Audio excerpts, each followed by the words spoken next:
Hello, my dearest friends, and welcome to our channel. I am VERAH ORHOBOR. If you have not yet subscribed, what are you waiting for? Go ahead and subscribe and share the video. Leave your comments in the comment section below because we want to talk about something serious. Now, I just came back from a burial. And while I was there, I was just thinking, I was there as a guest, never really knew the person who passed on. So there was really no reason for me to cry because I didn't know the person who died. But there were people there who were crying and you could see their pain. And you know that death is a terrible thing. All right. Now, so while thinking of everything that was going on, the book that I got a hold of some time ago just came to my mind. And it's this book, Who Will Cry When You Die, by Robin Sharma. Actually, this is one author that, I got introduced to by my children. And then I got to read his book, The Monk Who Sold His Ferrari. I mean, it was awesome. I mean, for personal discipline and then just forging on in what your life should be about. And of course, January, that was our book of the month that the whole church read, The Monk Who Sold His Ferrari. It was awesome. Now, so just being at that burial and just thinking about life generally, who will cry when you die? I felt I should share with you, my dear friends. Honestly, who will cry when you die? Everybody will be at the burial, but not everybody will cry. The only people that will cry are the people in whose life you actually made a difference. Now, I'll read a little bit out of this book. In the very last chapter of this book, Robin Sharma says, live fully so you can die happy. Live fully so you can die happy. And Miles Monroe used to say, while he was still here with us, that when he died, he wanted to die empty. In other words, he would have finished everything that was within him to give to his generation. He must have deposited it before leaving. Because, I think it was he or somebody who made a statement that the graveyard is the richest place on the earth. Why? Because in the graveyard, you see people who never ever maximized their life. You see people who were destined to be international music artists who never sang one song. People who were supposed to be great preachers who never preached one sermon. People who were supposed to be great writers and never penned down even one line. So the graveyard is the richest place because there people are buried with all of their potentials. And if a person is buried with all of his potentials still in him, to be honest, when he dies, there will be no one to cry. Now, so this is what Sharma said. He said, most people don't discover what life is all about until just before they die. And this is the reason why many people on their deathbed, they cry, they regret, because they look back at their lives and they see that it's all been a total waste. While we are young, we spend our days striving and keeping up with social expectations. We are so busy chasing life's big pleasures that we miss out on the little pleasures of life, like dancing barefoot in a park on a rainy day with our kids, or planting a rose garden, or watching the sun come up. Now, honestly speaking, I love nature. I love nature. I love to watch the sunrise. I like the sunset. I like to look at the beautiful clouds. Okay? And I like that song. All things bright and beautiful, all creatures, great and small, all things wise and wonderful. The Lord God made them all. Each little flower that opens, each little bird that sings. He made their glowing colors, he made their tiny wings, and on about that song. But I want you to know that there is so much to be lived in this life, so much life to live. Now, we live in an age where we have conquered the highest of mountains, but we have yet to master ourselves. We have taller buildings, but shorter tempers. We have more possessions, but less happiness. We have more possessions, less happiness. And you see, people keep striving. The more they have, the more they want to have. Oh, you see this politician, he has so much, and yet he's striving for more. And the more he has, the less the happiness. We have fuller minds, but emptier lives. We have filled our minds with all sorts of junk, but our lives are empty. Empty because we are not going the path of love. Now, so he says, do not wait until you are on your deathbed to realize the meaning of life. Don't wait until you are on your deathbed to realize the meaning of life. Do not wait until you are on your bed dead to realize the precious role that you have to play within this life. You have a role to play. You are not here by happenstance. There's a role that you were designed, the Creator designed you to play a big role here while you are here.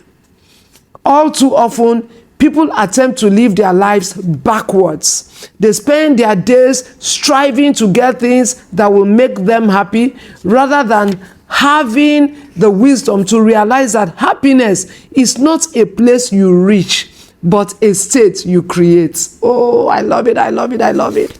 I'll say it one more time. Happiness is not a destination. It's not a place you reach. It's a state you create. Oh, I wish you would know the secret of happiness. It is a state that you create. It's not a destination. Some people keep thinking, oh, if I get this, I'll be happy. If I achieve this, I'll be happy. So they think that happiness is one place, one destination that they will get to one day. Oh, when I get married, I'll be happy. When I have children, I'll be happy. When I get my degree, I'll be happy. No. Happiness is a state of mind. So Shaman says, happiness and a life of deep fulfillment come when you commit yourself from the very core of your soul to spending your highest human talents on a purpose that makes a difference in the lives of others. Awesome statement. Awesome. He said happiness and a life of deep fulfillment come when you commit yourself, not because you were forced, not because somebody compelled you, but you decided to commit yourself from the very core of your own soul to spending your highest human talents on a purpose that makes a difference in the lives of others. So a couple of days ago, I was speaking with an old dear friend, and he said something. Growing up, he was, from a deprived background, and they struggled through secondary school, managed to get to the university. He had only 2 trousers. Eventually, God helped him, graduated, engineer, got a good job, and right now is an older man, and God has blessed him.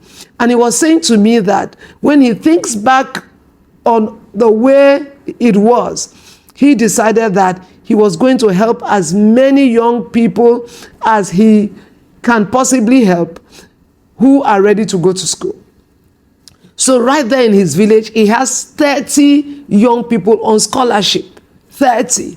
And you can just imagine that when he goes to the village, it's like the king just arrived, okay? Because he's making a difference in the lives of others. I'm sure if some politician from that constituency with the constituency vote arrives, who has pocketed all the money from the constituency, nobody gives a hoot, because it's making no difference in nobody's life. I don't care how long your money in the bank is. If it is not affecting somebody's life, your money has no purpose. Your money is useless. Okay? And to be honest, with all the money in the bank, you will still be very unfulfilled in your soul, because we were not designed by God to live that way. Now look at it. Look at what he said. Oh, this is an interesting book. Look at it. He said, when all the clutter is stripped away from your life, its true meaning will become clear. Let's take away all the clutter. Take away the cars.